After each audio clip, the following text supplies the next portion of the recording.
Naam, habari za asubuhi na habari za siku nyingi ambazo tulikuwa bado hatuonani, hizi siku mbili tatu ambazo nilikuwa niko busy kwenye mambo mengi sana ya kimaisha, misukuko ya kimaisha. So leo tunataka tupige story, na story ambayo tutapiga story kwa sababu ya huyu hapa, huyu ambaye tumemposti hapa. Watu wengi sana, mara nyingi sana huwa hawafuatilii story za Afrika. Afrika imeanzia wapi na Afrika imejengwaje na Afrika mpaka sasa hivi ina misingi gani mpaka iitwe Afrika ambayo tunayoishi, kwa sababu kuna baadhi ya watu ambao wanalala na kuamka hawana njozi yoyote ya kuijua kwamba Afrika kuna nini wala nini. Bila kuwachelewesha, leo hatutakuwa na wadhamini wa kipindi hichi kwa sababu ya kuelewa nini ambacho kipindi hichi kinatakiwa kutembea, kwa sababu vipindi vyetu mara mingi sana huwa vinatembea na wadhamini, na ikitembewa na mdhamini mara mingi sana tunaona kuna tangazo lake, na kama hili ambalo tunalisikia. Kwanza achana na njonjo, acha nikwambie taarifa za habari za mjini. Kila panapokucha mapendezo yanasogea. Wapi? Hapa kwetu na Kivale. Sasa kutana na Mapya Holdings Business, hakufanyia mlango wa kifahari, iwe mlango wa getini, iwe dirisha na mapendezo ya madirisha, mapendezo ya mlango uliotoka shule. Kutana na Mapya Holdings Business ambaye anafanya kazi yake wapi? Anapatikana na Kivale Base Camp, Uganda. Naam, kisha baadaye sasa tunaanza na kazi yetu ambayo imetuleta. So hii story ya huyu mzee ni mzee ambaye yuko maarufu sana. Huyo mzee ni kwa jina maarufu anaitwa Mbavu Moja. Huyo mzee anaitwa Mbavu Moja. So hatujui kwamba amezaliwa mwaka gani, lakini tunataka tuzungumzie leo sifa zake. Huyo mzee ni mzawa wa Fizi. Sijui kama ni kabila gani, lakini mara mingi sana watu wanasema ni mzawa wa Fizi, ya kwamba mzawa wa Fizi na walioko Fizi ni kabila la Wabembe. Sasa huyo mzee ni mzee wa Fizi, ni mzee ambaye alifanya vitu vingi sana katika Afrika hii, katika sehemu za East Africa kiujumla alifanya vitu vingi sana.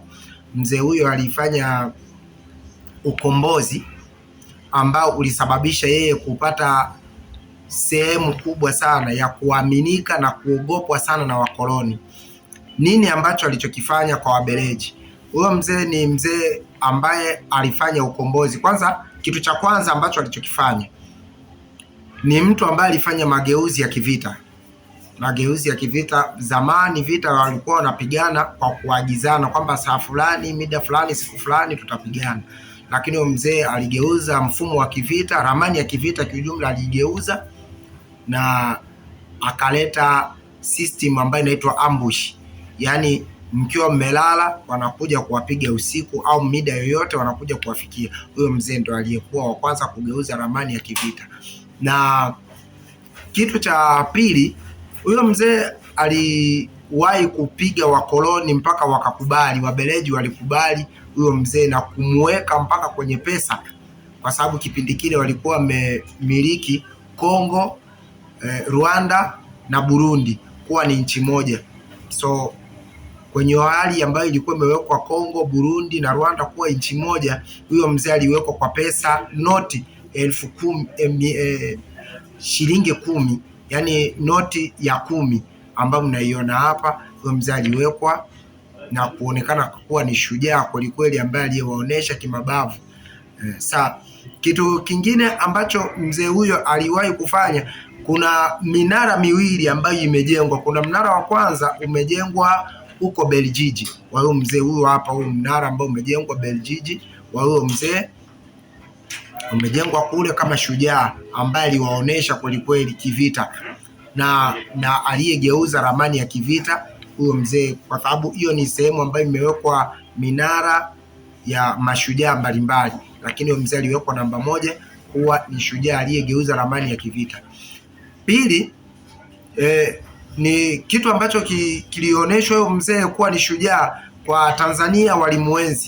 Walimuenzi sana kipindi cha Mwalimu Julius Kambarage Nyerere. Aliweka mnara wa huyo mzee ambaye upo roundabout ya Dar es Salaam wa sehemu ya Samora na Mahenge aliweka mnara wa huyo mzee huu ambao umesimama hapo. Huyo mzee ni mnara wake wa mbavu moja. So unajua kwamba kwa siku hizi wanasema, kuna msemo ambao unasema kwamba nabii hana heshima kwao.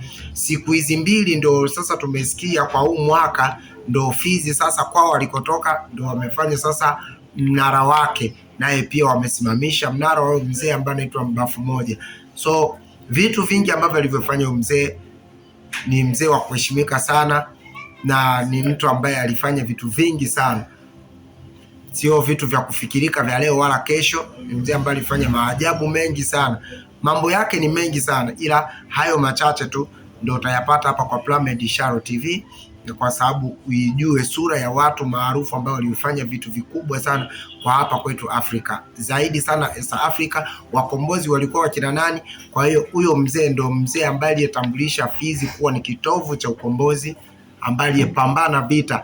Mzee huyo amekula mikebuka ya ziwa Tanganyika mpaka kashiba.